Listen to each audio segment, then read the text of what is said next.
If you'd like to support this channel, we invite you to check us out on Patreon. Thank you so much. Hey guys, so we spent quite a bit of the spring and the summer working on the irrigation system, trying to figure out what's here, what's broken, what needs replaced. And I spent quite a bit of time digging up the lines to find out what size they are, where the circuits go, where everything's located. And then a little later we spent some time with Rainbird's design team. They helped us come up with a design for the front and a complete new design here in the back. And they were kind enough to help us out with some of the materials here behind me. So there will be lots of good content coming in the future of us doing the renovation and the new installation of the irrigation system with all the Rainbird products that we have here. But today what I thought we would do is I want to walk you through the top 5 irrigation mistakes that I see in most lawns. And it just so happens that most of those mistakes are here in my lawn. So let's go out front, let me show you what they are, and I'll show you how to avoid them. So the first mistake that I find in most lawns is failure to get head-to-head coverage. So what we're going to do is we're going to activate this zone, and I'm going to set the camera back and show you guys what that looks like. All right, so what we've got going on here is you can see this sprinkler over here is not hitting the one back there, and this one over here is not hitting over here. So there's a difference of 40 feet from side to side over here. And this is a good example of not getting head-to-head coverage. You have sprinkler heads that are capable of shooting 40 feet, but they're not set up properly, so they're not getting head-to-head coverage. So you'll see this a lot in a lot of lawns, just pop-ups that are just shooting like this, not covering each other, not giving you good overlap, and that's where you have one of the first mistakes. And so not getting head-to-head coverage, that also goes into number 2, which is improper nozzle size selection. And that's exactly what's going on here in this situation. You've got pop-up heads that can do 40 feet, but what most people do is they'll get the nozzle tree and they'll put in like a 3 and 4 or 5, and it'll do, you know, 3 to 6 gallons per minute. So your thought is, oh, I'm getting more water on the lawn, it'll cover that dead spot. But what it's actually doing is not giving you the correct spray pattern. And the reason for that is most of the time your main line will do anywhere from maybe 12 to 15 gallons per minute at most homes, if you're lucky.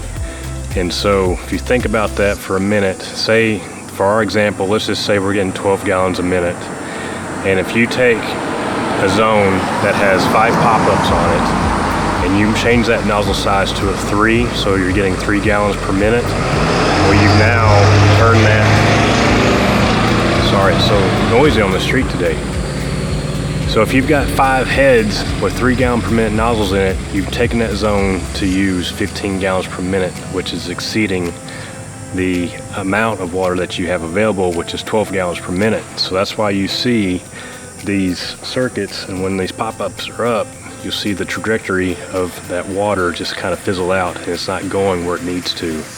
So that's the reason why manufacturers supply you with that nozzle tree, because in some cases you may need to use 1 gallon per minute nozzles, and that way in that situation where you have 5 pop-ups, you'd be using 5 gallons per minute, but you'd have a perfect spray pattern and you would be getting proper coverage from head to head, assuming that you've got the right pop-up bodies in place to do that.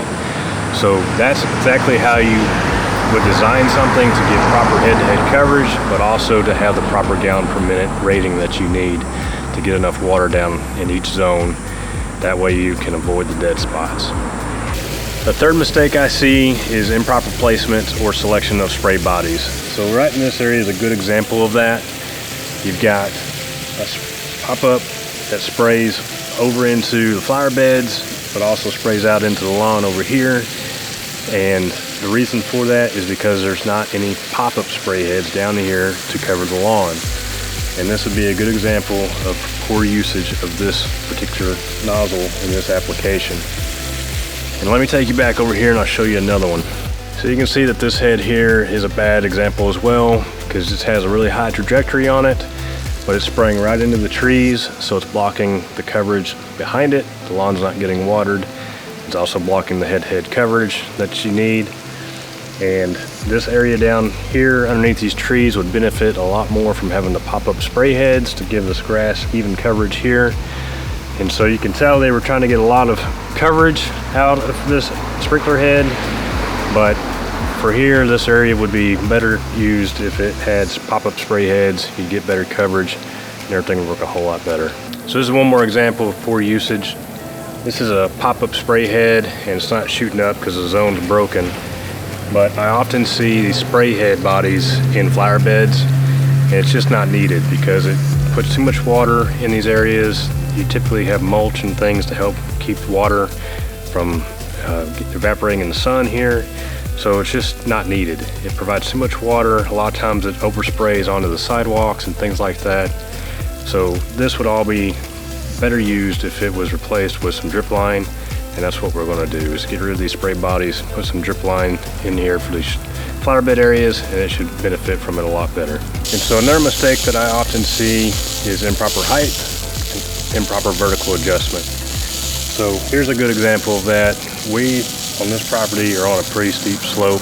There's a 15-foot drop from the top of the property to the bottom down in the back. And you can see this sprinkler head has a couple of things wrong with it. It's tilted, so that means the spray pattern is not going to be even like it ought to be, but also it's behind a tree. So what good is that spray head doing right here? So what we're actually going to do is we're going to change this out to be a pop-up spray head with the variable arc adjustments so we can make it fit the pattern that it needs to in here. We're going to move this spray head up to where it can shoot out into the lawn and help get proper head-to-head coverage that we need out there in the front as well. And this here's another mistake I see often. The riser is way too tall, so the sprinkler body is up in the air. You're always hitting it with a string trimmer, and it's also going to get hit with the sun, which also deteriorates the top of the head of the spray head, and it just does not allow for a long life on these things. So having them adjusted properly down on the ground will keep them from getting damaged and help them to last a lot longer. So the other mistake I often see is irrigation wire size. We have 16 gauge wire that's run out to the zones, to the sprinkler valves, and the wire that's coming from the controller is about 20 gauge. It's thermostat wire, it's itty bitty, and so right from the start you're choking the voltage from your controller out to your zones. And it's important to have the proper wire size because depending on how far away that is from your home, it needs the voltage to allow it to open up the solenoid to actuate that to allow the zone to operate properly. And so these things operate on 24 volts AC. And yes, I said that properly, it is AC. So you have a transformer that hooks up on your irrigation controller or your timer. It takes 120 volts, converts it to 24 volts AC, and that's what sends the voltage out to your solenoids that actuate on your irrigation valves. And so if you choke that voltage down up here at the beginning, you're going to have a hard time getting those to operate properly because the voltage is what pulls in the pin that allows the valve to open up and lets the water start to flow the way it should. So this will be one thing I'm going to address, is I'm going to change the irrigation wire in here, get rid of that thermostat wire, that 20 gauge stuff, and eliminate the choke and the bottleneck that we have here, right here at the beginning of the system.